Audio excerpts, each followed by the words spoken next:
Hello and welcome to Cinemania. My name is Ellis Charles Hoffmeister, and this is a video diary. I mean, that makes it sound so silly, but I guess that is a film watching, film criticism, comedy, I don't know. Anyway, I watched two films. I watched many films over the last week, but the two films that I want to focus on in this video are Carnival of Souls, the original Herc Harvey film, and the Carnival of Souls remake, which is a dumpster fire. It's trash. It is one of the worst remakes I've ever seen, but we'll get there. Which was done in, I think, 98. I think the original Carnival of Souls was 1962. Let me consult my physical media here of Elvira's horror classics, Dimension 13 and Carnival of Souls. And physical media is important because otherwise they edit the French Connection in a very not good choice. Anywho, that's been preoccupying my thoughts. Anyway, Carnival of Souls. Carnival of Souls, the original is a classic of horror cinema. It is, about a woman who gets into a car accident and then basically survives and then goes on this harrowing journey, moves towns, plays the organ. All is not what it appears with her and what is going on. She's haunted by a ghostly image, which is played by the director, Herc Harvey. It's the film, they say, he only made one film. He actually made a bunch of industrial films in Kansas and was surprised that, all of his other work is kind of negated, but we don't necessarily see it. This is the main one that we see.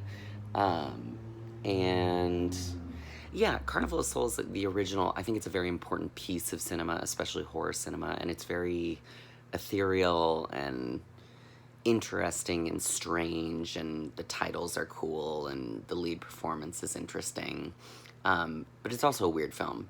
It was created because the director was driving back from a job, I believe in California, and when driving through Utah, saw the Saltaire, which I think I went to a Kesha concert there in college, but I can't quite remember because it was a crazy night.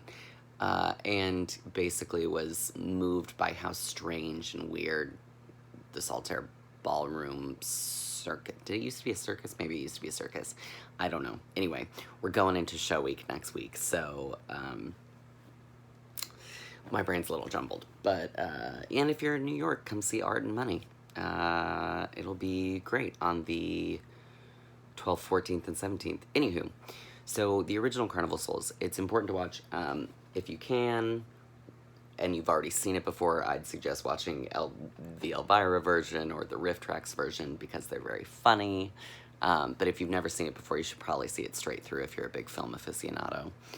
So, but I'd recommend it because I think it's important to the cinema language of horror, and lots of, films have been inspired by it. I didn't watch Yella, which apparently follows a similar trajectory. The Christian Petzold film that I watched, Undine, about a week ago. Oh my gosh, ramble.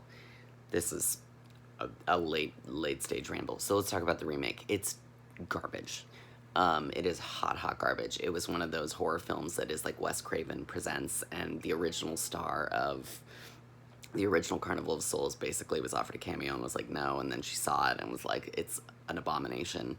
And I can concur, it is rough on many levels, and it also is a baffling reworking. You know how there's some great remakes, and then there are some terrible, and I would call it Carnival of No, because it was hard to get through, and it is just, it makes zero sense, and not even in a fun way. It's not like an entertaining. Also, the dad from 10 Things I Hate About You, who also worked with Gary Marshall a lot, Larry Miller, is the, like, rapey clown. Ugh, it just is, it's a mess. It's a hot mess. Can't recommend it at all. But the original, I'd recommend Carnival of Souls. I'd also recommend Dementia 13 if you've never seen it, because it's also one of my Elvira horror classics. thing, which is, you know, OG Francis Ford Coppola. So, anyway, have a great day.